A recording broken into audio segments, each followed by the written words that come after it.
If you're concerned about people who are struggling, as far as I can tell, there's nothing more important than energy. There's a great experiment going on right now as we've put more intermittent energy, it's led by solar and wind, onto grids. How much can you push that?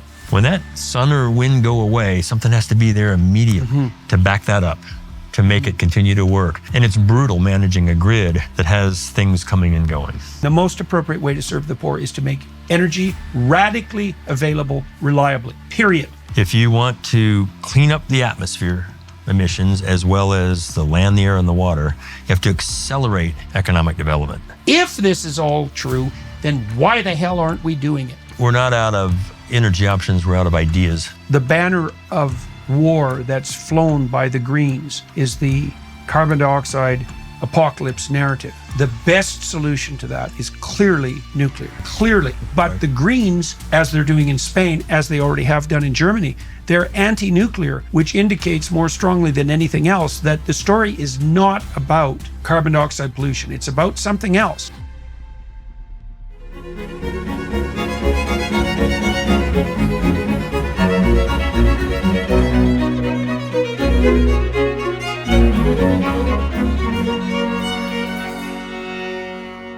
So I had the opportunity today to speak with Scott Tinker, and I've spoken to Scott before and on a podcast, and he was a contributing speaker at ARC and delivered one of the most popular public speeches that we've ever put on the ARC platform on energy and the environment.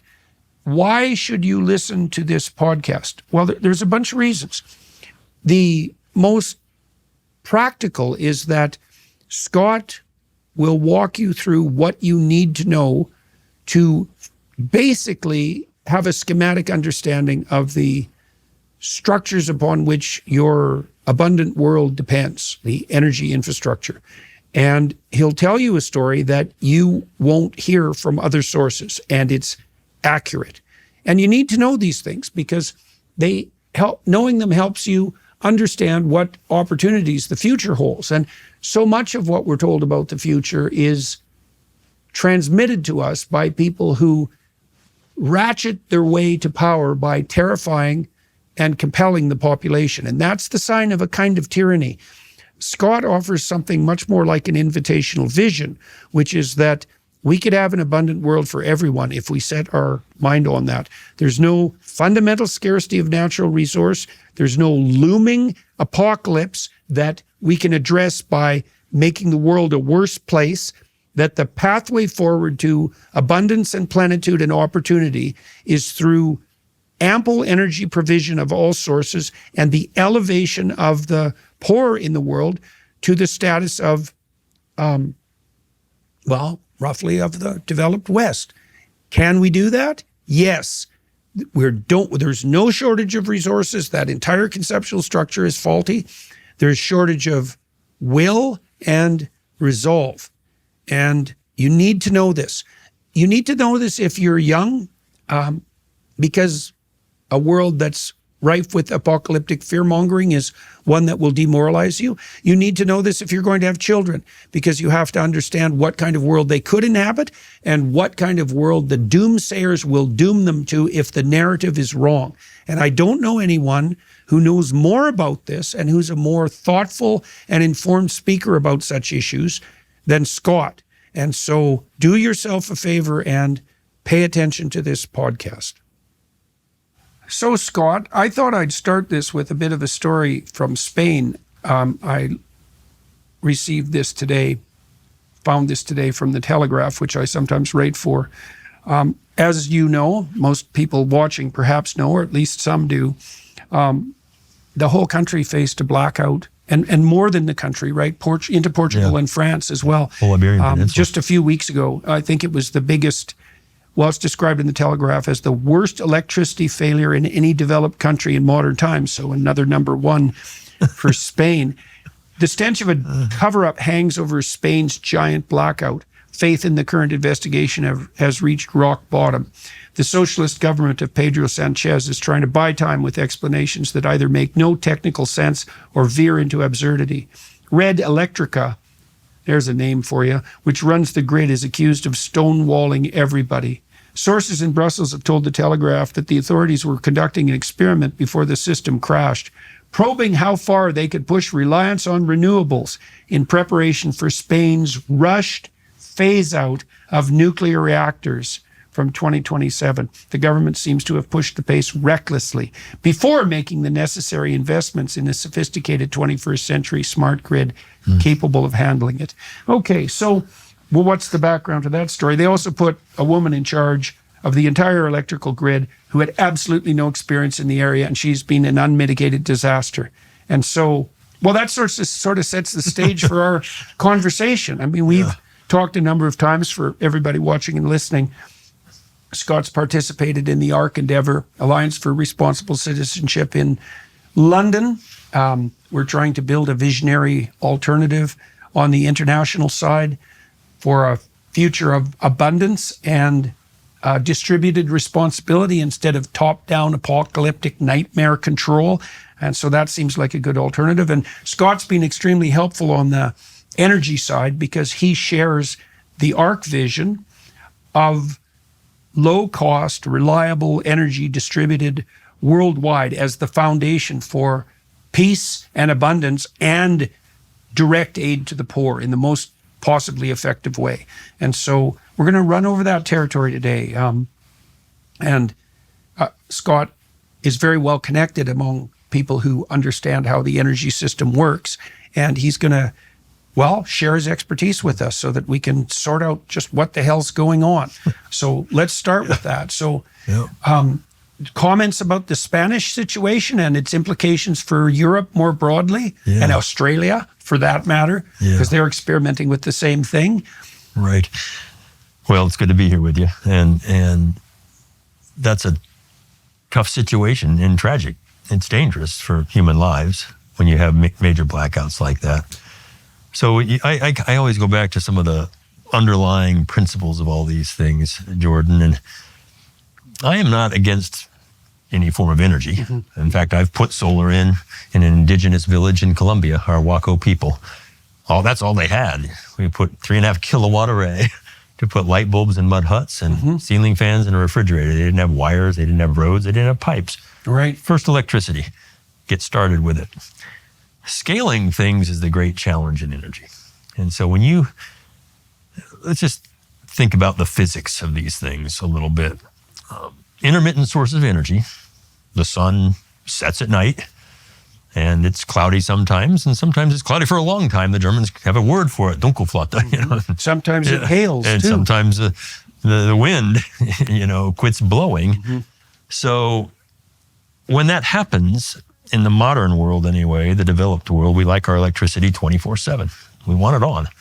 And when it's not on, systems fail, big systems.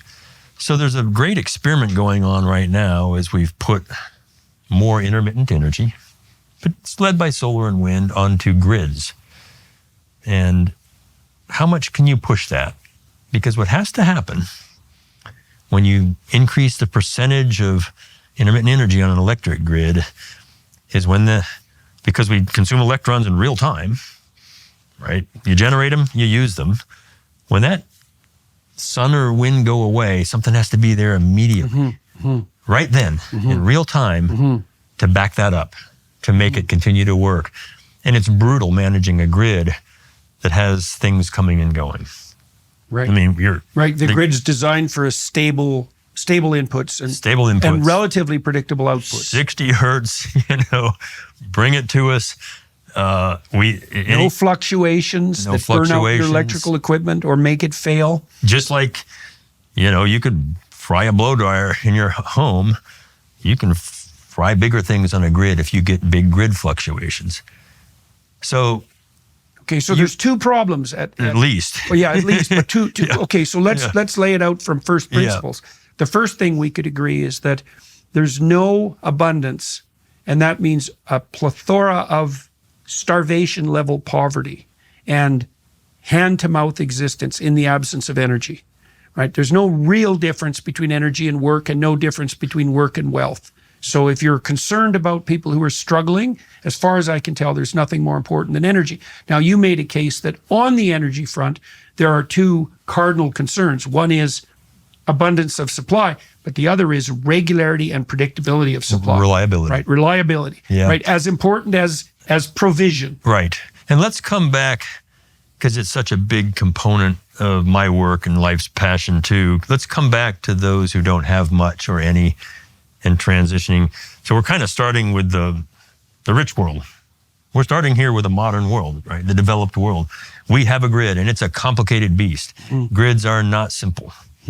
They have multiple different inputs, transmitting across, stepping up, to big voltages, transmitting across multiple different wire systems. Think of interstate freeways, stepping down to state highways, stepping down to county roads, stepping down to the little driveway that goes to your house. Well, that's what your wires do.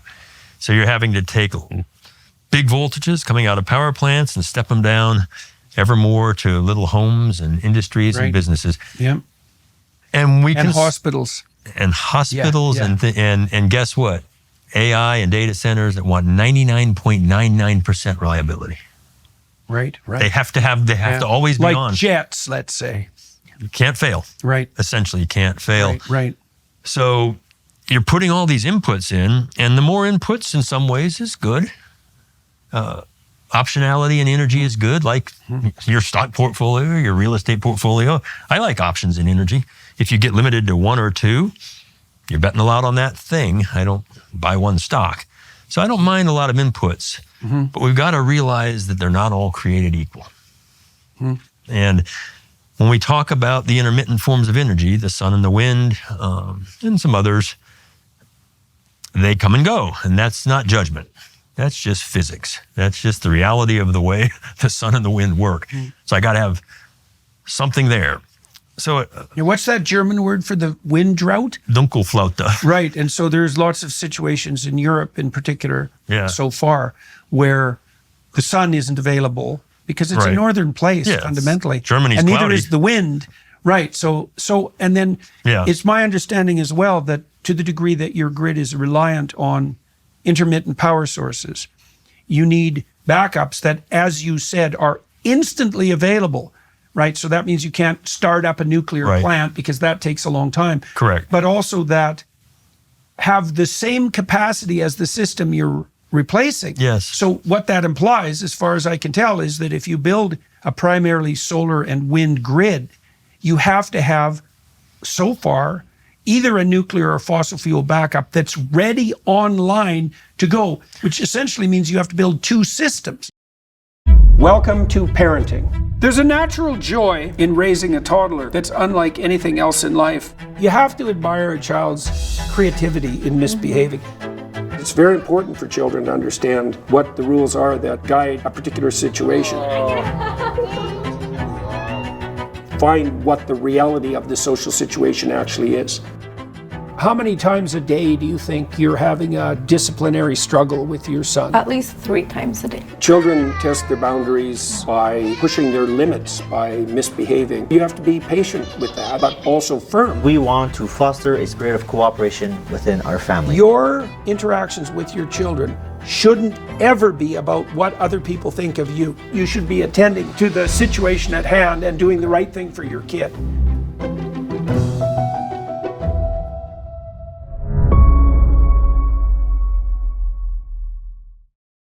Yeah, you're building two systems, and they're redundant, which makes them expensive. Right. I mean, and you think poor air traffic controllers I flew today have a, pull out your hair job, stressful.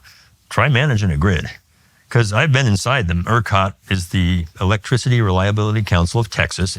Texas has its own grid. It's Texas. Yeah. We can secede someday from the nation. Right. We have our own electric grid.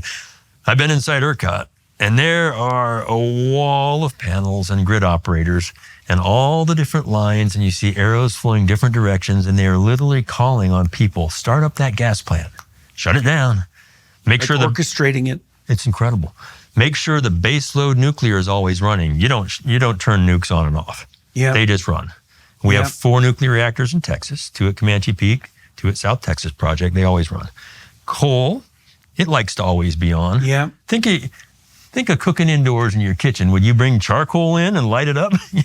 That takes a while to get started. And once it's going, it takes a long time. And how many industrial processes rely even for their physical integrity on continuous power supplies? I know there are industrial processes where if they lose power long enough, steel smelters and so forth, it devastates the plant. Refrigeration, right, freezing, right, of course, medicines, right, hospitals. No, everybody likes it always on. Some are not fully reliant on it. But so, coal isn't great for that. Nuclear and coal, they're called baseload. They satisfy the minimum demand on that grid. So that's what you want in place. You need that in place, some baseload. That's the foundation. Yeah. And natural gas, it's like cooking. I can turn on my gas stove, boom, it's hot. Right. Cook, turn it off, boom, it's gone. Right. And natural gas is extremely clean too, all things considered. No sulfur, no SOx, no nitrogen and NOx, no mercury, no particulates. Right. It has CO2 when you burn it. Hey, the plants love that, Scott. Well, we won't go there, but relative to coal and oil, natural gas is extremely clean. It doesn't have all the, why? Coal is all carbon. Mm-hmm. Hydrocarbons or oil is complex carbon and hydrogen chains. Natural gas is CH4, methane, 1 carbon, 4 hydrogens. It has more energy intensity, density, natural gas, than oil and coal. And that sounds weird. Gas? Mm-hmm. Per unit weight. Right. So I take a pound of natural gas, you got to get it really cold to make it liquid or a supercritical form. A pound of natural gas has more energy in it than a pound of oil. Might be worth explaining in some detail this notion of energy density and its relationship to transportability, for example. Sure. And we'll come back to the grid. Yep. And also I want to say with the grid, the electricity, most people don't think about this, including our leaders. Electricity is only about 25 to 30% of our total energy consumption. 65 to 70% is something else. Okay. And that's all the fuels we use, the molecules to do transportation and commercial and residential and industrial uses of various kinds. So travel's a huge part of that. Travel's a big piece of it. Residential, commercial, and industrial heating and cooling, basically, to keep buildings cool or warm. And then we use molecules for a lot of other things. We make fertilizers. Yeah, which feed what, half the world's population? At least now, and growing. Ammonia comes from methane. And plastics. We use natural gas for plastics. All the things we do in the world that have physical constructs around them are molecules. So we're not going to electrify everything. That's a silly notion. Right. It's a soundbite, but it's a silly notion. Right. So we've even attempting to electrify things for 100 years, 150 years, we're up to 25 to 30% of what we use. Globally. Right. And even in this country still, we're not over 50% in the U.S. I read that Ford Motor Company loses $45,000 on every electric vehicle it sells. On the trucks, the Lightning. Yeah. So that's They're all rough. backing off. Yeah, well, Tesla manages it, but very few other people have been able to do it. Europe and you need is a hell of an infrastructure for Tesla to work, and I don't know how well those vehicles operate in frigid temperatures. Or hot ones. Right. Yeah, they're tough. Then you have to cool. They're tough. Again, that's a good topic to come to. But I'd say density is a fundamental concept. I did a TEDx talk to 1,100 kids, and the way I explained density to start it was with food. I just said, hey, there's kale and there's cow. Right. And they both give me calories. Only marketers think kale is food, by the way. Okay, we won't go there. But, and a lot of people have written me and said, kale, couldn't you pick something else? Yeah. But no, kale and cow, they're kind of fun. And I threw in ice cream too. But I'd have to eat a whole lot of kale to get the same calories as a piece of steak, just volumetrically, right? And so the density, when you start thinking about density, you can think about it in food terms now. Chimps chew 8 hours a day. Yeah, cows chew forever. Right, exactly. And multiple times with multiple stomachs, right? Right. Because their food is not dense. Right. They do a lot of the work for us, cows. Right. Now, I happen to think, at least for my body, a mixture of food inputs isn't a bad thing. okay, I don't have allergies, I'm good. So I have vegetables, I have some fruits, I eat meat for sure, and other things, and it's a diverse diet. Think about that like energy. So in density terms, we come back to energy. Energy per unit weight.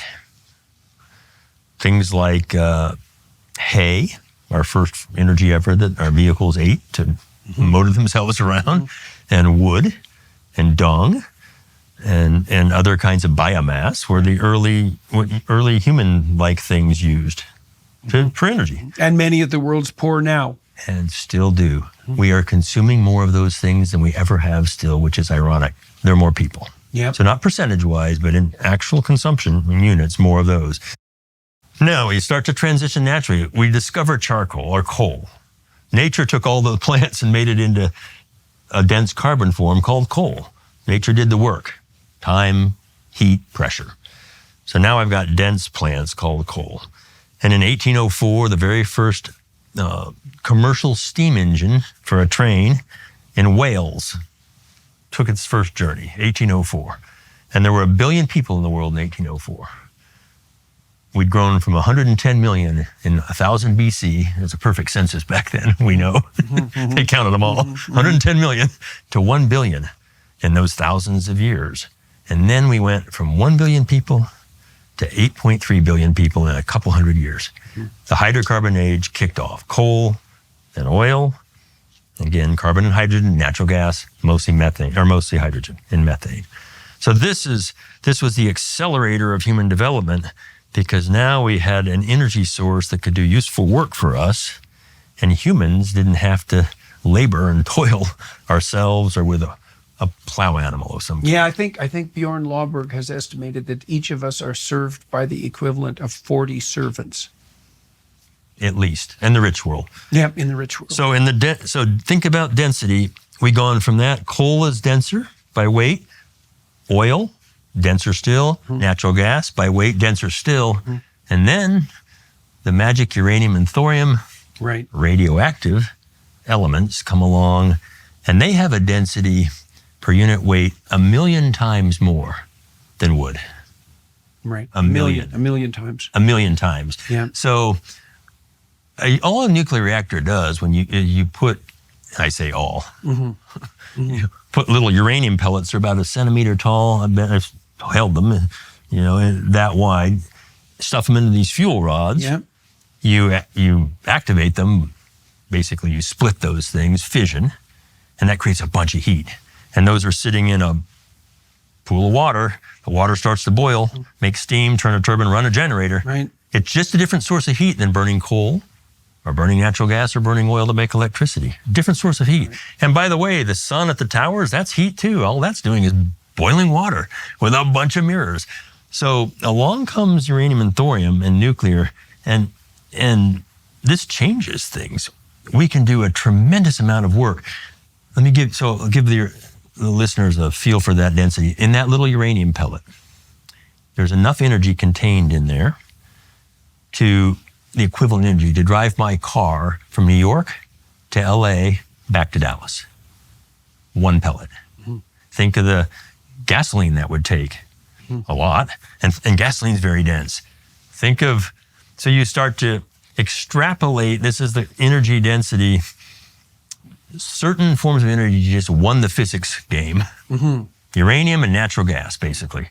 Yeah, well, when you're using vehicles, they have to transport themselves. So anything that's energy dense means that there's much less that weight. Isn't useful to transport. Yeah. It's interesting too, on the nuclear side, that we should just take a small detour here before going back to the grid.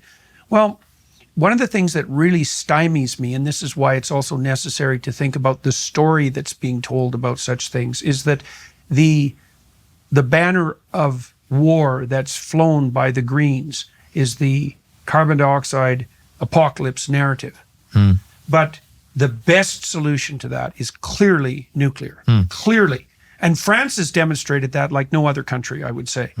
And because nuclear produces 0 carbon dioxide. So if that's the enemy, then why would you do anything other than nuclear? But the Greens as they're doing in Spain, as they already have done in Germany. They're anti-nuclear, which indicates more strongly than anything else that the story is not about carbon dioxide pollution. It's about something else. Now, we can talk a little later about what it might be about, Right. but it's certainly not pro-industry. And the case you just laid out indicates that, well, the Industrial Revolution, 7 billion of the world's people rest on the shoulders of the Industrial Revolution, and that revolution itself is a function of energy density and reliability. It is. Right, so that's a first principles story. That's the first principle. Yeah. Energy underpins healthy economies, and we'll come to this, healthy economies can afford to invest in the environment. Yes, right. This is something Lomberg has talked a lot about, right? You get people up above $5,000 a year GDP. They Right. take a long-term view of the future because they're not scrabbling around in the mud wondering where lunch is coming from. Yes. Right, And right. So isn't that cool? That's such an optimistic observation. No, it's incredible. Right? Because if you understand that, then you understand that the proper way forward to a sustainable future, which is hypothetically the goal, is to eradicate impoverishment. Correct. Right. So that's great. You'd think the Yeah. left would jump on that. Yeah, when we should talk about some of those things, and I've probably been talking about that little triangle for 25 years. Energy, energy, the economy, the environment, and all those investments. The cleanest air in the world, not talking about atmosphere, but the stuff we breathe, particulate matter 2.5, is where it's rich. Right. The worst air in the world is where it's poor. Right. They just can't afford to clean it up. So this is a fundamental, and it goes that direction: energy, the economy, the environment.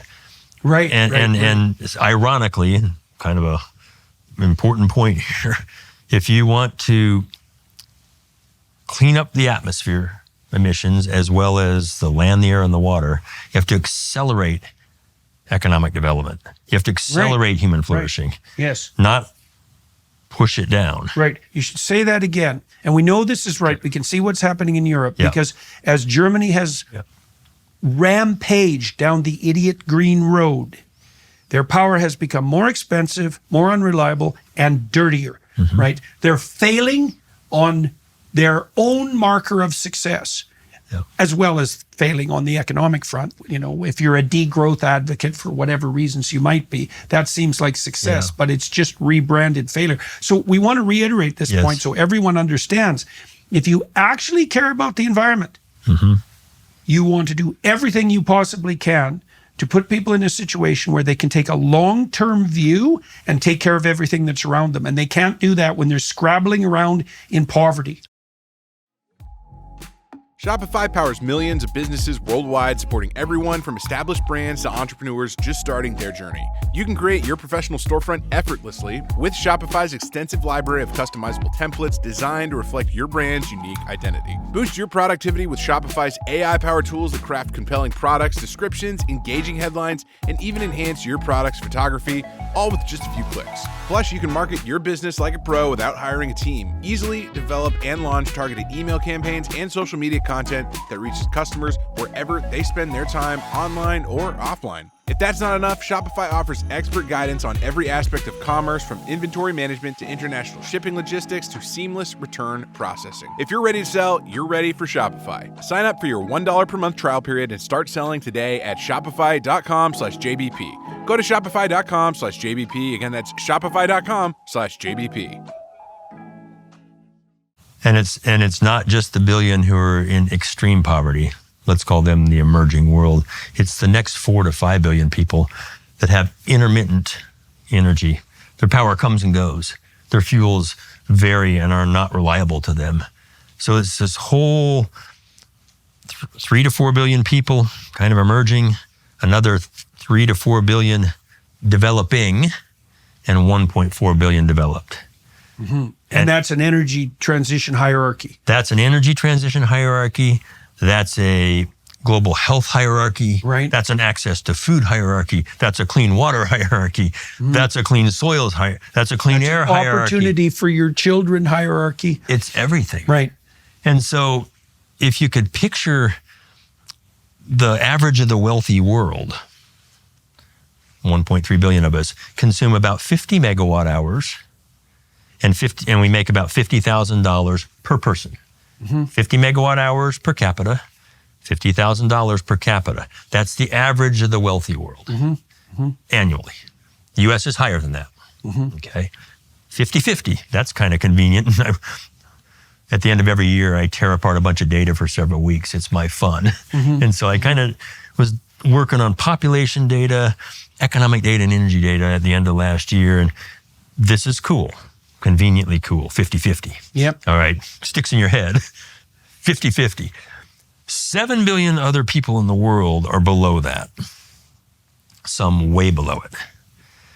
Now, it's not, well, there's a bunch of folks here, and then there's some here, and then here. It's a complete continuum, all right? But for convenience sake, there's 4 billion people emerging.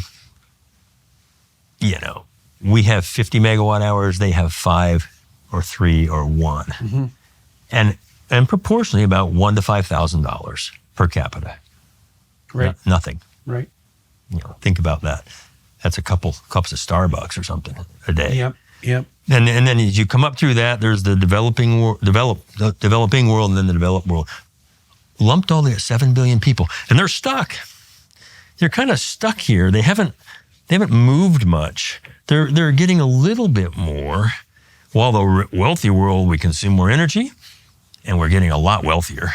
Now, we're consuming less energy per unit wealth, which is cool. That curve is flattening. That's an efficiency. Really cool. Yeah, that's great. In fact, there's a lot that's the pattern of real economic development, It's right? awesome. More for less. It's awesome. Right. Efficiency. So that's also an indicator of the utility of pursuing abundance, because it turns out that if you pursue abundance intelligently, you produce a innovative environment that allows us to extract far more from less. Yes. Right. Yeah, you plateau. And some of it is, well, you don't need any more stuff. You know, there's that reality. But we're making better things, more efficient things. There's a rebound effect. An economist back in the 1800s, Jevons, showed, well, if you get a really nice, efficient, let's call it a refrigerator, and you're using a lot less energy and it doesn't cost as much, you're going to get 2. Right. And we do. Right. 2 cars, 2 TVs. Right.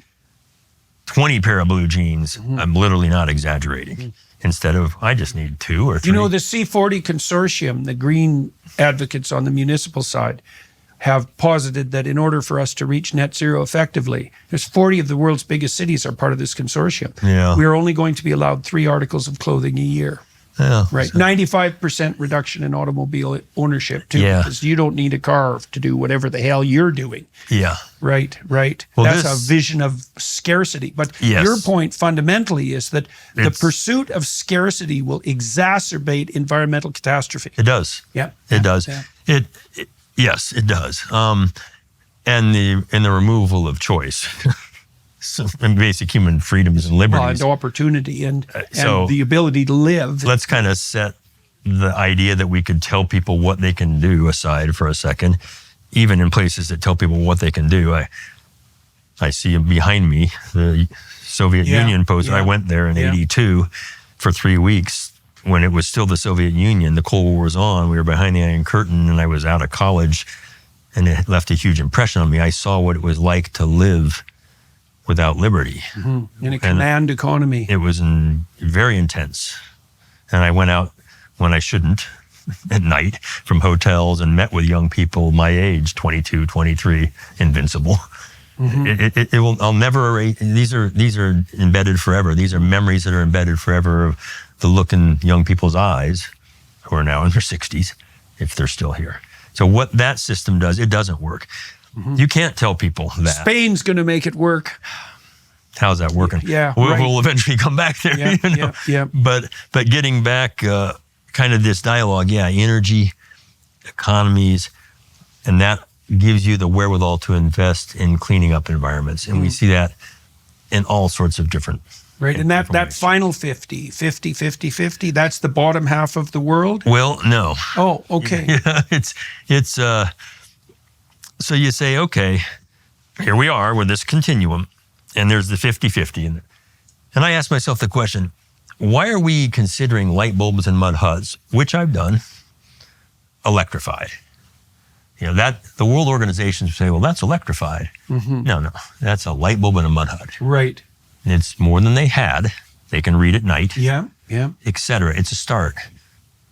If we had a light bulb in a mud hut here, we'd call it a brownout, Jordan. We would be in a brownout situation. We'd be one lamp. So what would it take really to lift 7 billion people in various stages to 50 megawatts hours and $50,000?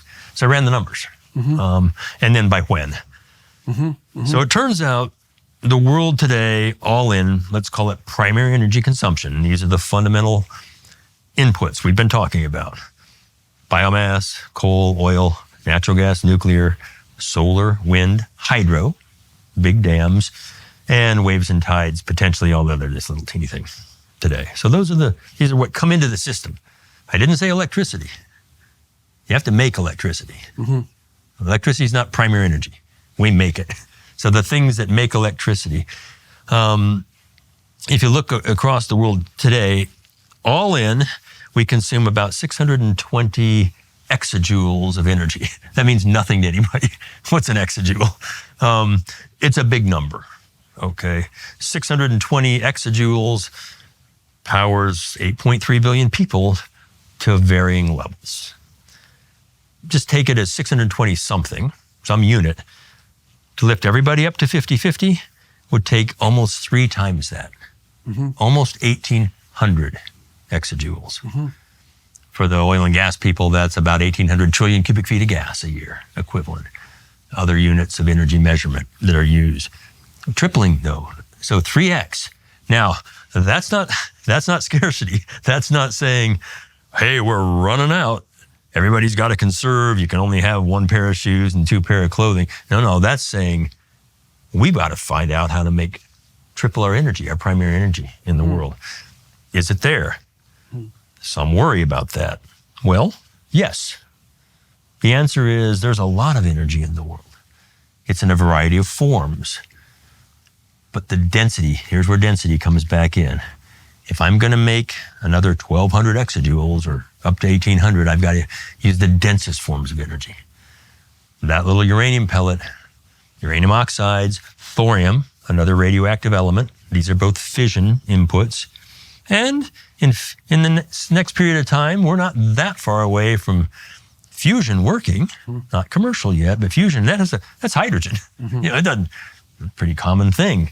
So we've got to get our heads around this idea that to literally lift the world out of poverty and all the good things that come from that, we got to go dense, dense, dense.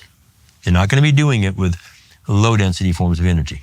There'll be good pieces of that portfolio, the optionality in energy. I don't mind solar and wind where it's sunny and windy. You got a lot of sun here. Use it, in places that make sense. It's a very efficient use of the sun when you've got great sun. You're in the lower latitudes, you don't have many clouds, winter doesn't happen much, That's a pretty good use of sun, and that use is called capacity factor. So if I've got 100 units of sun and I can make it generate 30 units throughout the year, that's a 30% capacity factor, and that's pretty good for solar.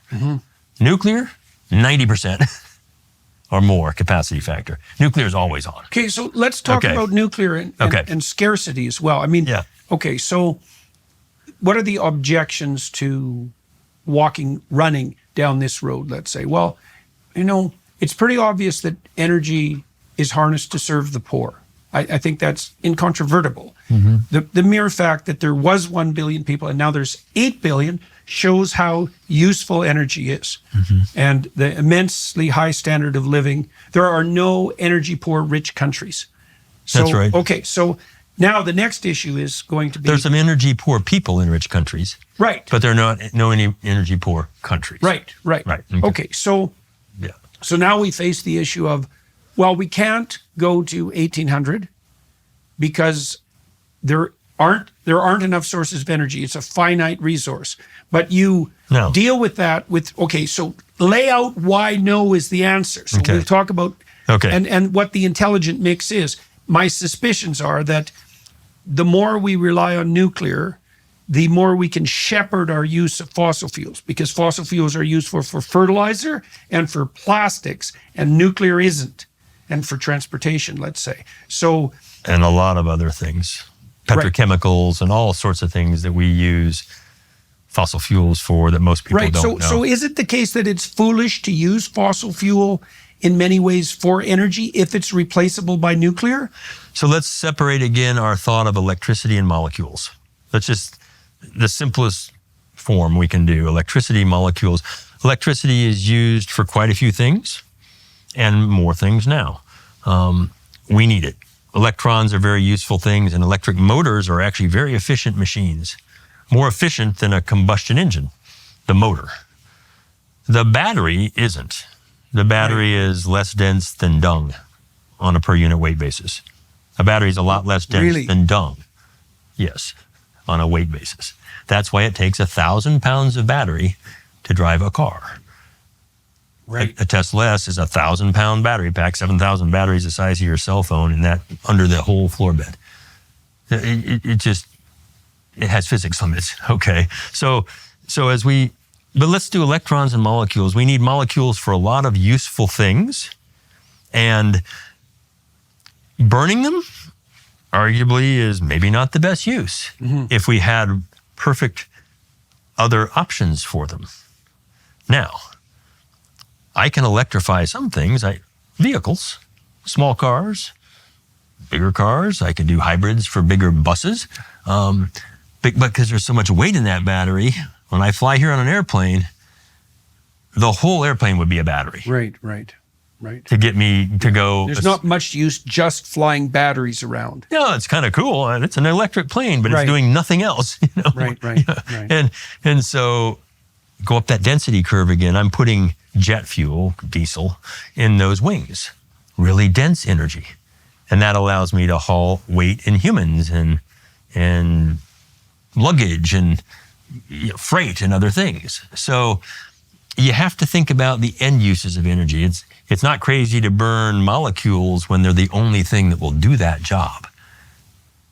The rockets that Elon Musk launches and takes to space aren't flying on batteries. Those are on LNG, and they're actually on natural gas, but hydrogen too. So molecules have a great use for some things, natural gas and oil.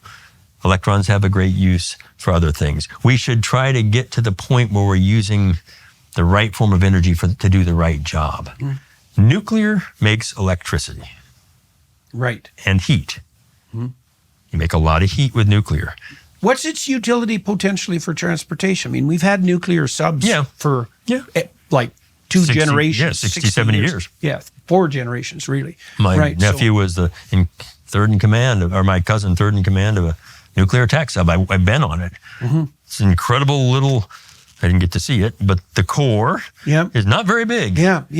And you're putting quite a bit of oomph to drive that patented propeller. So what's the impediment been to small modular nuclear, given that we've actually had it since, when was the first nuclear submarine produced? I can't remember, mid-60s? 50s and 60s, somewhere in there. Yeah. So we've had also these aircraft carriers. We've had small reactors for a very long period of time. Yeah, so light water. I know people are afraid of nuclear because of nuclear bombs, and so fair enough. But the bomb and the nuclear plant aren't the same thing. And I know these new plants, the thorium plants, are radically safe, fundamentally.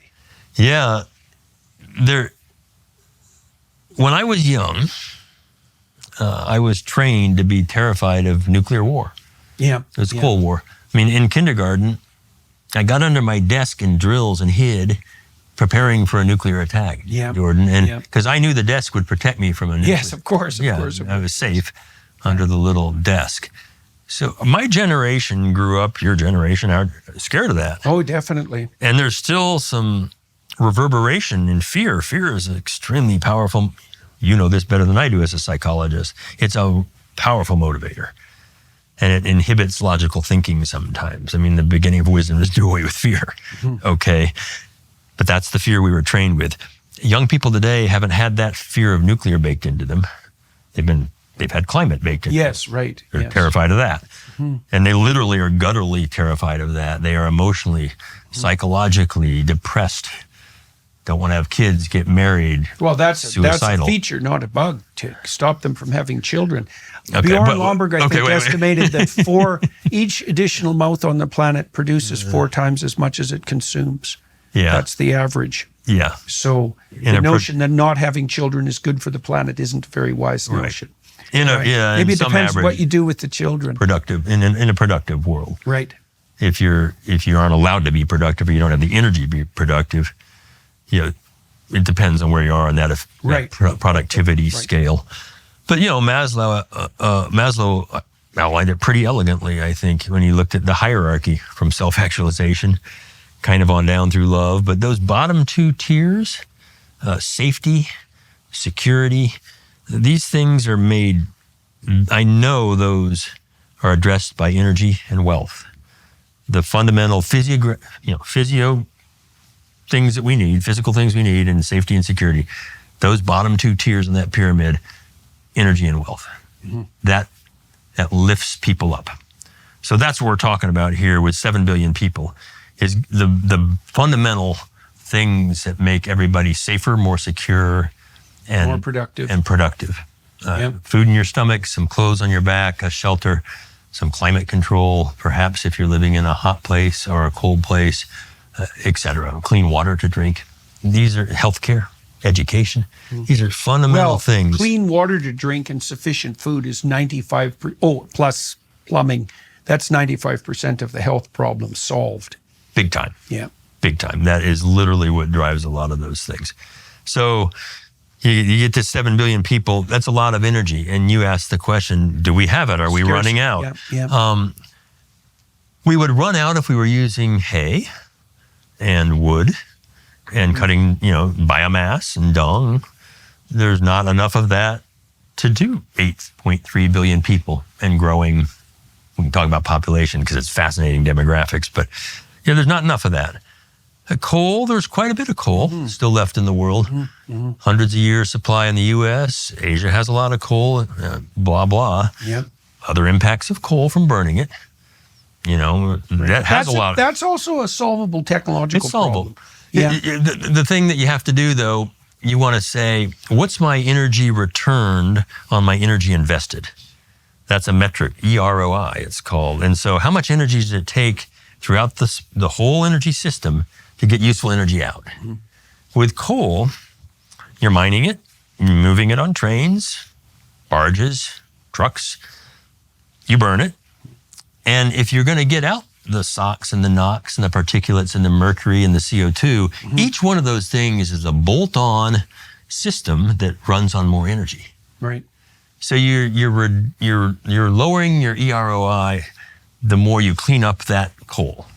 And it's still useful. It still has a decent return even after all that, but it's expensive because every one of those things isn't just energy, it's money. So now I've taken coal from affordable and reliable to kind of expensive, more expensive and reliable.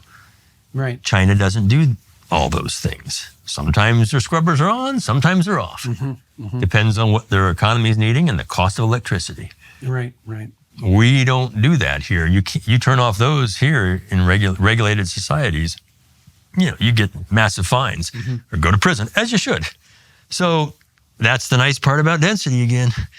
Oil, a little bit less of those scrubbers. Natural gas, you don't need any of it. You don't need, CO2 if you want to remove it, but there's a little bit of particulate in natural gas, not much. Not much mercury, a little sulfur. Sometimes there's sulfur gases you scrub out, but a lot less work needs to be done to make natural gas clean. And we clean it up and we cook with it in our homes. It's not, I don't worry about that. There's some studies that say you should. I'm not. So that's the beauty of energy density again. Depends on what else you have to worry about. It depends on what you have to worry about. Burning dung, natural gas is not going to be that much of a Looking problem. pretty good. Yeah. Looking pretty good if you're cooking with wood. LPG is saving so many lives in this world, replacing wood and charcoal and huts and homes. And I'm not talking a few lives. There are 3 billion people and 2.8 billion people in the world today that cook indoors with solid biomass. Right. And 3 million of them die every year still, Jordan. 3 million people from breathing indoor smoke, particulates. Right. COVID, The major pollution problem. that's it. In cities outdoor, this is just indoor. There's another at least that many outdoors breathing indoor particulate pollution, real pollution. So you replace that with an LPG tank, liquid propane, you save lives, instantly save lives, or an induction cooktop, something that doesn't have that happening. It's an incredible life-saving technology, if you will. So on the abundance thing, back to that, here we are. There's a lot of natural gas in the world. Okay, a lot. Oh, so what does that mean in terms of like supply out into the future? And I know hundreds and hundreds of years. Let's add something to that too. Yeah. Well, and it's complicated because what happens is that if scarcity starts to emerge, the price of the commodity rises, and the rising price incentivizes innovative ways of finding more of it. And well, fracking is a great example of that, which the fracking revolution, which is essentially unheralded publicly, what propelled the U.S. to energy independence in no time flat. Correct. And there's no reason to assume we're out of those options. No, we're not out of energy options. We're out of ideas sometimes. Yeah, well, price increase, that'll motivate a lot of ideas. More ideas. Yeah. So in 2008, Mr. Obama brought me up to ask me to be Assistant Secretary of Energy under Stephen Chu. 2008, first term, first month, Obama, and I visited and we talked, and they were looking at me doing fossil energy, coal, oil, gas, strategic petroleum reserve, and other things. And I spoke with the secretary, and this was right as that fracking evolution really, because I know that it's kind of an evolution of technologies, came together. The Barnett Shale really kicked it off in 2001 and 2 with George Mitchell, but by 2008, we saw the Barnett, the Fayetteville had gotten started, the Haynesville was coming, the Marcellus is just getting started. These are big shale gas basins in the country. And you mean big. Big. They're huge. They're big. Right. And oil followed. More technology. Natural gas is a little molecule. This is, I think you'll be interested in this. Why do you have to frack? Why do you have to crack rock? Okay, and here's why. And when you're cracking rock, what you're doing is putting water, which is not very compressible, under a lot of pressure, and then putting it into the ground under pressure and releasing that pressure. And that pressure release cracks rock down there a couple, 5, 6, 10,000 feet. Cracks the rock, makes these little teeny cracks. Why? Well, because the holes where the natural gas the molecules are about, they're so small, they're in the nanometer scale. I could fit about 100 of those little holes across the width of one human hair. So that's the natural gas pools that far underground. They're not pools at all. They're micro reservoirs. Yeah, there are 100 of those little teeny pools across one human hair. And so the molecules, it's not easy to get them out of there.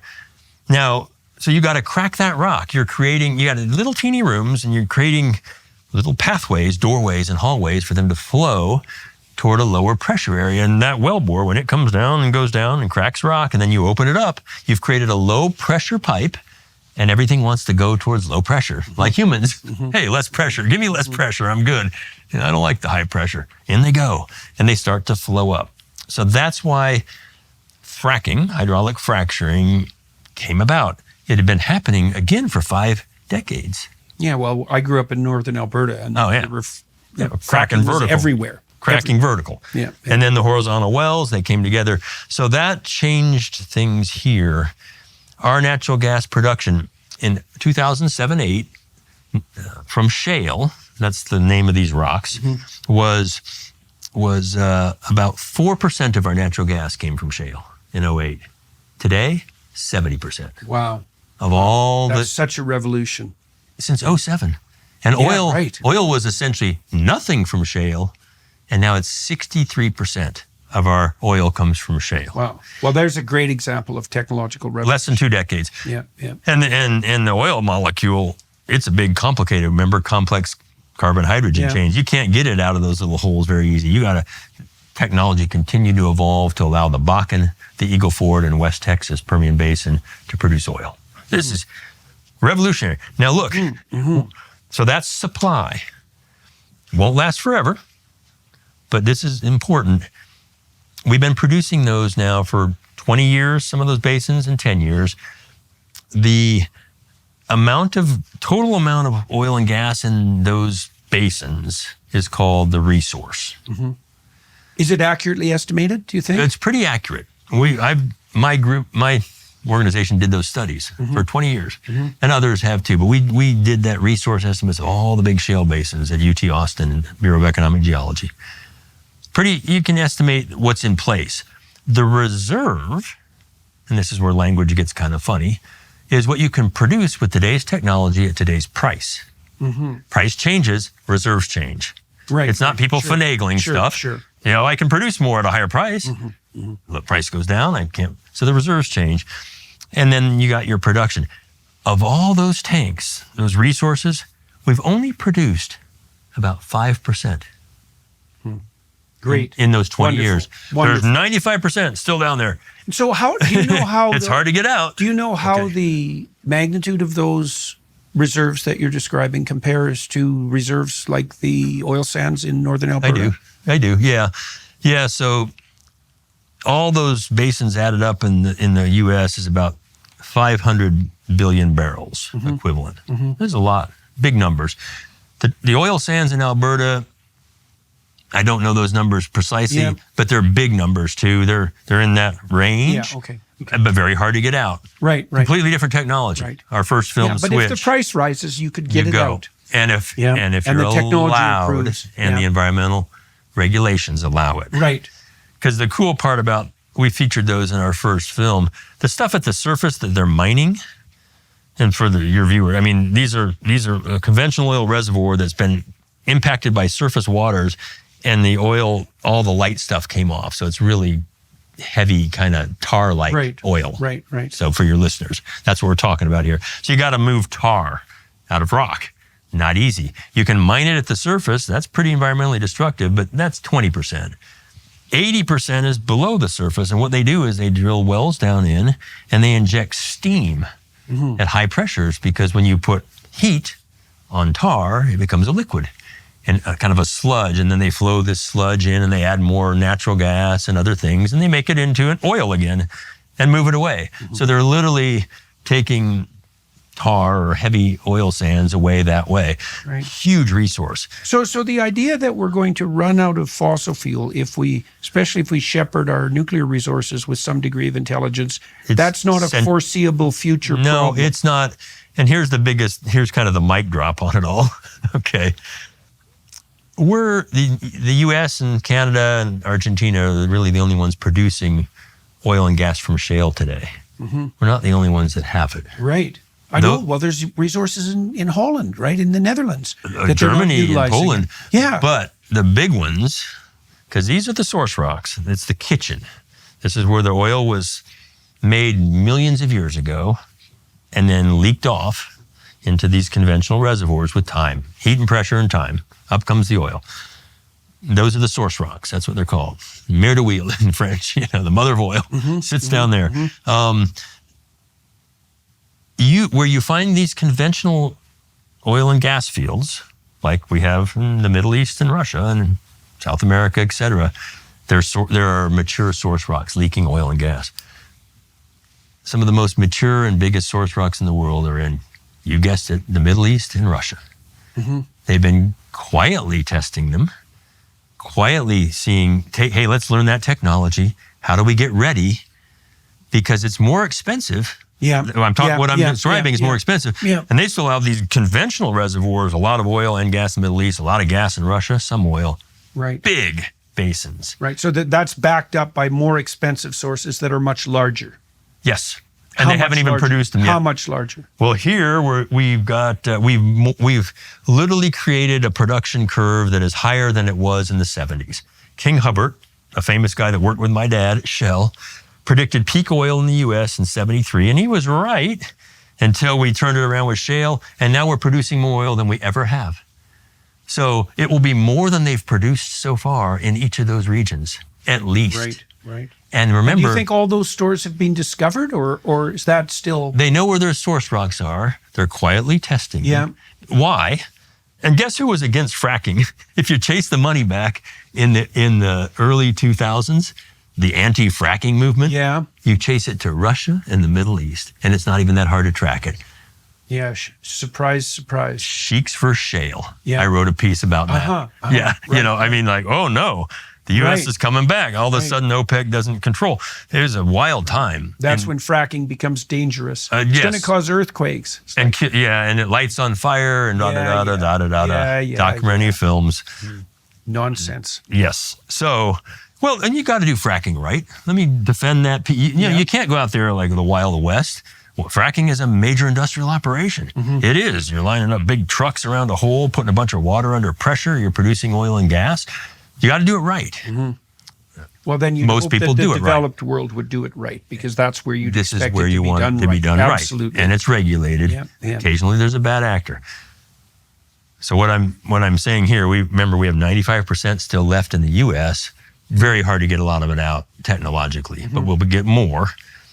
Middle East and Russia haven't even started to release that because the oil they sell to the world's markets today is cheaper. Right. So the arbitrage is better. Yeah. Okay, they're just getting more. Well, the Saudi fields are like $5 a barrel to produce something like that. Depends on the fields, and I've been there many times. It depends on the fields, but yeah, it's an incredible. There's lots of stories we won't go into, but they're just beautiful reservoirs. Right. Now, some of them are getting kind of old, and oil doesn't last forever. Remember that leaked off, but they still have their source rocks. So I don't want to give people the impression that oil and natural gas are forever. They're not. They're naturally formed. They're not replaceable in human time scales because it took millions of years to cook those plants. Okay, but there's a lot of resource still left. And what degree does an oil field that's been abandoned replenish? Done. Okay, so they're really taken dry. They aren't dry. Absent new technology. They're not taken dry. We leave a bunch of oil and gas behind in shale and in conventional reservoirs. Think of your driveway, your cement driveway, when you spill a little oil on there from can you get it out? Right. It's stuck in that limestone. That's just limestone. Cement is limestone. It's stuck forever. It sticks to the rock. And that's what secondary and tertiary recovery processes do. They put in carbon dioxide, ironically, CO2 floods, and it changes the way the oil and the rock interact. It's called wettability, and releases more oil. So there's these enhanced, but you're putting something that costs money, just like the bolted on coal. It's expensive. So I'm putting money in the ground to get more oil out. I can always get more oil out, but I don't always get more money out. Yeah, right. So the things you put in have to be cheaper than the value of the oil that you produce. So what do you think a reasonable time frame when we're thinking about ensuring future natural resources, let's say, given the rate of technological transformation? Like we can't predict out 200 years. We certainly can't predict out 100 years. No. Like when we're thinking about whether we'll run out of something, what do you have any sense of what a reasonable time frame of computation would be? We don't run out of things. We don't run out of commodities. Why? Something better comes along. Right. You described it. The supply-demand economics kick in, and we say, well, holy crap. We'll switch. Let's invent something better. Yeah. And there we go. The only thing... This is why the economists are always at war with the biologists. Correct. Because the biologists have fallen into this foolish Malthusian thinking. And the economists say, no, we're innovative enough so that we'll switch directions. Correct. And that is, you see, the biologists should understand this because the fundamental distinction between human beings and all other animals is that our environment is not fixed. Yeah. Right? It's unbelievably malleable, which is why we can live everywhere. Right. And so there's a biological reality underneath the economic reality. It's like, well, we're going to run out of the natural resources. No, we're going to run out of the game we play with that commodity. Yes. Now and then. We'll just switch to a different game with a different commodity. Right. And in a complex industrial economy, there's many games like that we can switch to going on all the time. Incredibly complicated. And you see the technological uses of these things with energy always changing. I was riding over here today and there's this autonomous car just driving along with us, and so you don't run out of oil. It becomes too expensive. And back to what we talked about earlier, we start using it for those things that only it can uniquely do. Yeah, right. Instead of transportation and burning it, well, maybe we use hybrids, or maybe we use fuel cells, hydrogen. There's a lot of hydrogen in the world. You got to make it. You got to But split we the can water. make it with nuclear. You take nuclear, you can split the water molecule, hydrolysis essentially. You can split the methane molecule easier, energetically cheaper. And that's called steam reforming. So I make hydrogen and I can put it in a fuel cell and drive my cars. So it's economics. Which one's more affordable today? There's optionality out there in the future. We're not going to run out of oil. And I haven't even talked about two important sources of natural gas. One is called hydrates. I don't know if you've heard of natural gas. Oceanic and permafrost. You're freezing, they're called clathrates. You're freezing gas molecules. And you're not freezing molecules. You're locking them up in ice. In the deep ocean floor, because it's cold and pressure and dark. And in the permafrost, there's a plethora of methane locked up in ice. They're called hydrates. I don't know if you've heard of them. That's in the ocean. In the ocean and up in the permafrost. Also in the permafrost. Northern in the hydrates. Russia, so that's northern like Canada. That's the ice equivalent of shale rock. It's the ice, yeah, that's a decent analogy. It's the ice equivalent of shale rock. You've locked this methane. And how much of that is there? It's bigger than anything we've talked about. Okay. So the fossil fuel scarcity argument is nonsensical.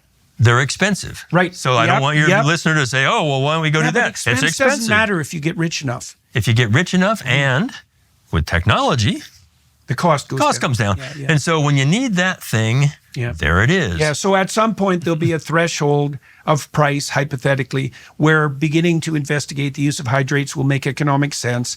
And then what'll happen is people will figure out how to do it and the price will fall dramatically. Boom. Yeah. Okay. And then there's this crazy thing. And I like to say when I'm completely thought something that was completely wrong, which is all often, there was a guy named Thomas Gold, and he talked about abiotic gas, not from organics. Yeah.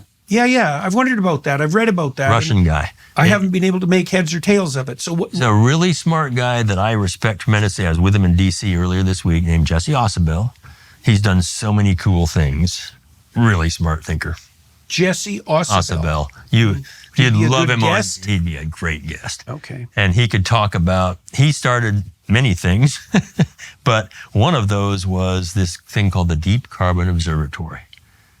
And he got for a decade a bunch of smart people together to look at whether there's natural gas, carbon, deep in the earth that couldn't have come from organics. Right. And they concluded, yes, there is. And there's a lot of work to be done, but there's natural gas in the world still from other terrestrial things that you can make CH4. It doesn't have to be organics. In that sense, carbon is a pretty common element, and so is hydrogen. So that work showed we got a lot of thinking to do, and that's here on Earth. So I might sound a little sanguine about oil and gas. It's there at the right price for the right needs for molecules, and then nuclear for electricity. Right. So we come back to the original piece here. Okay, Molecules, so what are the impediments? electricity. Okay. There's regulatory impediments. There's The nukes. narrative impediments. I mean, one of the reasons that we've started to communicate more and more publicly is because we have determined at ARC. This happened at least in part because I read analysis 20 years ago that, and I think they were Lomberg's analysis, that showed that if you make poor people rich, they pollute less. And I thought, oh my God, that's the magic key. It's like you can solve the problem of poverty, abject poverty, not relative poverty, the devastating form of life-threatening poverty, opportunity-destroying, stunting poverty, and you can solve the environmental problem at the same time. Like, why wouldn't you do that? That's such an opportunity. We should. Right. So then when we aggregated together ARC, one of our foundational platforms, this intermingling of energy and environment was, well, we need to change we certainly need to change the scarcity narrative, the Malthusian narrative. We're not going to run out, folks. There aren't too many people on the planet. There isn't finite resources in the way we conceptualize them, and way we conceptualize that because resource itself is a fungible concept. I think the idea of natural resource is essentially a Malthusian and Marxist idea at its core, right? Natural resource, yeah, like what? Air, maybe air, because you can just breathe it. You still have to expend the energy, right? Clean water? No, that's not natural. That takes a lot of work, a lot. Okay, so so that's this thought that, and I've been in 60 countries in the world. I've been lucky into them. The worst environments in the world, the physical environment, where the worst soil, the worst water, polluted water, local air is where it's poor. Every time. Well, that's also where people kill and eat all the animals when they starve, right? And you only have to do that once. And you're so there aren't any animals. Correct. Right. So your local resources can have limits, right? Yeah. And gathering of wood, for example, deforestation can have limits. In Nepal now, where we take in our second film, Switch On, they've had to restrict gathering of wood. But a lot of people can only cook with biomass, and this is where LPG is so critical to them, and induction cooktops, because the forests are literally being harvested, right, and uncontrollably. Right. So another thing to they point grow, out but is that natural gas is an excellent substitute for deforestation. Oh, completely. Right. Saves the forest. So okay. And oil saved the whales. We used to use whale oil to light our homes and for other uses. And then along comes this natural thing, and it was kerosene that came out of oil initially, and we put that in lanterns, and boy, it burned, and it wasn't explosive like refined gasolines are another thing. So there's this wonderful technological transition that happens with energy systems, where we keep getting denser, cleaner, and ironically, more reliable, and in many ways more affordable, especially if you adjust for the time value of money. Right. That's why we can do so much work with it. Now, what prevents that? You keep going back saying, damn it, Scott. Well, why are we doing this? It's so perplexing to me. Yeah. Because, see, I've tried to trace it back. Okay. And a lot of this comes out of the scares, the environmental scares of the 1960s, combined with the biologists' insistence that Malthusian realities dominate the world. And the environmental concerns of the 1960s had some grounding, but they were the kind of concerns that would only emerge in a rich country. So that's the first thing we might want to notice that. When Rachel Carson published Silent Spring, the fact that our industrial processes were creating a certain degree of havoc in some specified ecosystems was the sort of thing that wealthy people could afford to worry about, and then did. And then Paul Ehrlich and the Club of Rome, those people, man, they got a lot of sins on their conscience. And their notion was overpopulation in a world defined by finitude, right? And that's had I can't think of a doctrine that's done more harm than that. Maybe the communist doctrine, possibly. Marxist.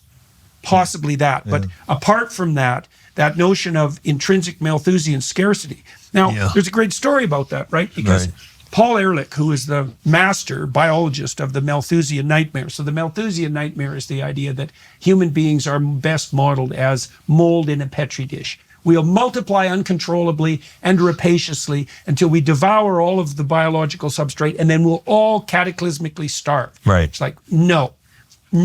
There's nothing about that that's right in the human situation if things are mastered properly, because we can switch the substrate. So, and that's actually that's why we have a cortex, right? I mean, our niche is substrate switching. That's what we have evolved to do. Let me support that for a second. Hold that thought for a second. The substrate switching that's going on right now with wealth. So if you look at, and there's reasons this, I'm going to preface it, some of this might not be good in terms of outcome, but here's what's happening. So I'm going to describe it. Fertility rates against wealth. Right. If you look at that, highest fertility rates down to the lowest, wealth going this way.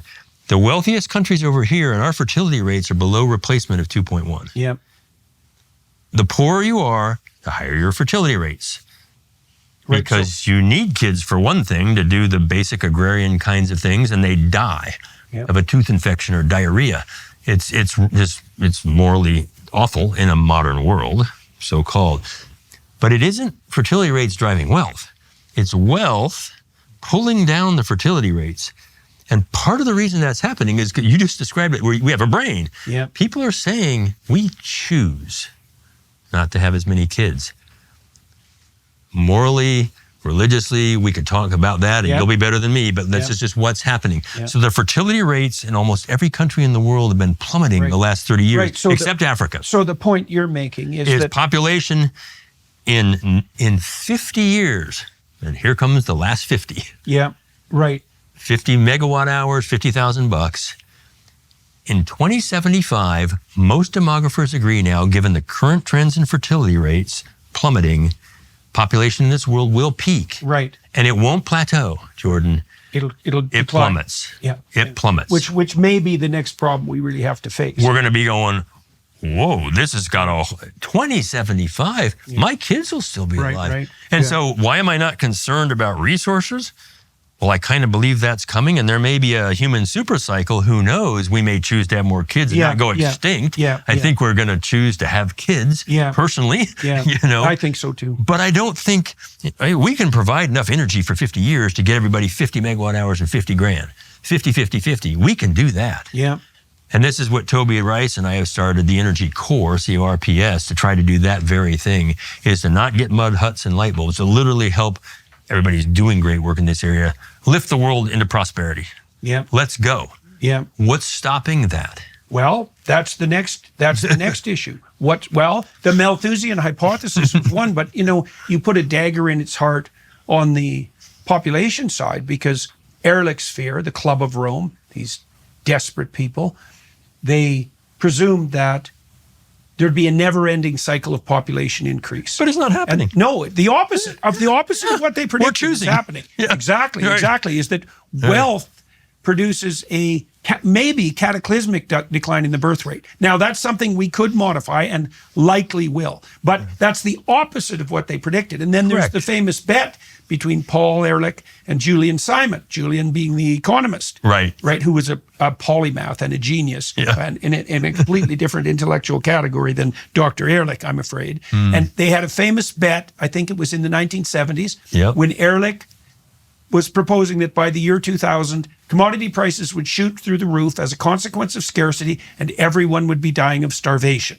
And Simon bet him famously that he could offer his own basket of commodities, and that a weighted average of that commodity basket would be less expensive in 2000 than in the 1970s. Yes. And who won? Inflation adjusted less. Right. Yeah. Simon won. Yeah. Right. Early. Yeah. He was like, right. And then the response of the Malthusians is always, oh, I just got the time frame wrong. And I can speak about that from a scientific perspective. You don't get the time frame wrong. You can't say, eventually I'll be right. It's no, your theory has to define the time frame over which your bloody prediction remains valid. And so that failed. It was wrong. Peak oil failed. Yeah. A lot of these peak things. I don't think that prediction will ever be correct. I don't of Ehrlich, because of what we just talked about. Humans, as we adapt. We adapt and we choose if we're allowed to. I mean, look at China. One child policy. Oh, wait. We're not all boys. We're not replacing. China is at 1.2 fertility rate. Right. 1.2. Right. India went below 2.1 last year. India. Now, the population will grow there. That's math. Yeah. But eventually, India peaks. And then China said, 3 kids. We'll financially incentivize you to have kids. And the kids are saying, no. This is big stuff. Yeah, that's for sure. I'd love to be alive in 2075 and kind of be able to sort of see how we start to define things. If growth isn't the measure of good, what is? How does a generation of young people take care of us oldies for the next 50 years? Because there's more of us than them in rich societies. This is really Elon Musk's robots will take care of that problem. Or he's having enough kids too, but himself. But some of his kids too. But in poor societies, it's young. There's a population pyramid. It's young. poor societies, and they die. Yeah. Maybe into the 50s. And then you get into these moderate societies, wealthy, and in rich societies, the whole thing inverts. We're old, we're toppling over because of this very issue. Yeah. And this is non-trivial stuff. That's it's also not really the problem important. we thought we would have. So, which Or is some another, thought. Right. Another indication that, you know, predicting the future turns out to be a very difficult thing. Especially if you have to put a time term on it. Yes, exactly. Well, and this is When? partly what started to make me, apart from the fact that, you know, I sorted out this relationship between abundance and environmental stewardship, which was so important, and opportunity. But then I also began to deeply understand the fact that the climate models are unstable, and we stack economic models on top of that unstable foundation. I read this week that, and who knows how accurate this is, that we've underestimated the carbon dioxide off-gassing of the world's volcanic vents by a factor of 4. Right. Only a factor of 4, which means it wasn't an estimate. It wasn't even a guess. It was just an error. Right. And so we don't know. And when you stack, we don't know how to model the climate, not properly. And when you stack an economic model on top of that purports to predict out 100 years, right? Well, obviously, no. No. Yeah. There's very important work that the IPCC, the Intergovernmental Panel on Climate Change itself, has put out in its last major report, AR6, Working Group 1, which is kind of the technical group that looks at the models and some of the outcomes of those things. Working Group 1, Chapter 12. Then you expand all sections and go to Table 12.12 and this big thing. You showed me that at There's one a point. table here. Yeah. And I am very, I have a lot of respect for the IPCC for publishing this table. Yeah. Because it shows with the highest degree of confidence, which is hard, statistically highest degree of confidence. What are the impacts, the extreme weather impacts that have emerged from the historical past so far? And the past being 100 years, because that's how far we can measure it, or less. Right. Well, of all less. these things, what has emerged from the past so far? And Jordan, there's only 3 things. You know, it's gotten warmer. The oceans have gotten warmer, and one other thing. Yeah, how far down? Yeah, and then they run it to 2050 and 2100, the composite models.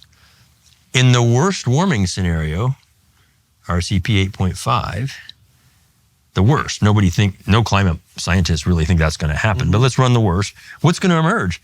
Not much more emerges. By 2100.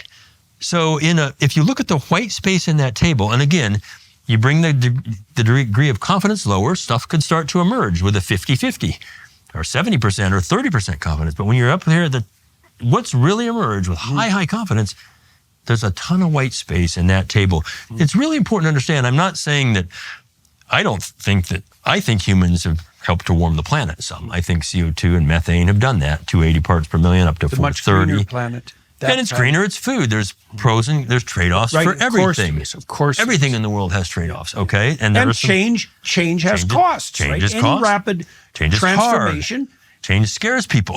Yeah, and it disrupts ecosystems. But this table says to me, hey, young people especially, it's not an existential threat. Yeah. Humans aren't gone in 15 years. There's some time in here to think wisely, do wisely, react wisely. And then you compound that with the population demographics and our energy access and lifting the world all up from poverty so they don't remain anchored down here. 7 billion people and we're over here. That doesn't end well, Jordan. No, that's right. That never ends well. You look at any historical country, region in the world, and you're growing disparity. The masses rise violence. and they say enough. We have to do this. Well, it's not just for them. People who have nothing to lose have nothing to lose. Right. It's very dangerous to put people in a situation where they have nothing to lose. And to enforce that on them, to say they can't develop their fossil fuel resources. Nuts. And that they have to transition, Africa has to transition immediately to green energy. And guess what? No longer ignorant. I've put a 40-watt panel on a Maasai house in Kenya. And the first thing they got in this little metal shed, cooking indoors, you go in there, you literally can't stand the heat and the smoke. I don't know how they do it, and they die. Yeah. First thing, has a cell phone. Right. Everybody No in the kidding. world knows what's going on in the world now. Yeah. It's no longer a secret. Yeah. No secrets. Yeah. So no secrets, this has to happen. We've got to, for everyone, bring everybody up. Yep. Got to unleash energy, Yep. dense energy. Yep. All forms of I like solar and wind for certain things where it's Yep. sunny and windy, great. Yep. They don't address these Provide a demands. way. Nuclear, natural gas for molecules, cooking fuels, oil is still important for lots of uses, as we've described. Coal in some places to continue to lift out of poverty till they can transition away from it. Accelerate economic growth to protect the environment. Great. That's a good place to end. Look, this is what we're going to do, because there's still a part of this story that hasn't been told, because Scott and I haven't managed to delve into the conceptual underpinnings of the fact that despite the reality that Scott has outlined, which is very positive and also factually grounded and benevolent in its essential intent, especially with regard to the world's poor, we still haven't cracked the fundamental problem on the conceptual side, which is, if this is all true, then why the hell aren't we doing it? And as fast as possible. And where did this utterly destructive counter-narrative come from? And why is it still being promulgated? And so I would love to cover that on the YouTube side, but we're out of time. And so we're going to cover that on the Daily Wire side. So you can join us there. Thanks very much for your time and attention. Thanks, Scott. It's always an education listening to you. I appreciate it very much. We need to get you to teach a course for Peterson Academy on energy literacy. Seriously. Okay. We've got a lot of courses on there that are free market, economic oriented, because we'd like to bring our content to the developing world, especially to Africa, and that'll be happening relatively quickly as soon as we can get the translation technology up and running. But we'd like to teach free market economics, and this energy literacy is energy/environmental literacy. This is crucially important to invert the narrative. So, and in the proper manner. And you think, for those of you out there who are listening, and maybe there aren't very many of you who have a left-wing orientation, one of the things you really want to ask yourself is, are you going to serve the poor or not? Because that's hypothetically the basis of your ethos. And the most appropriate way to serve the poor is to make energy radically available reliably, period. So think it over from first principles and decide who's on your side and who's not, and why the people who are objecting to this are doing it, because that's a mystery. We're going to talk about that on the Daily Wire side. Great. Thanks very much, sir. I really Much enjoyed it. appreciated. Thank you. Yeah.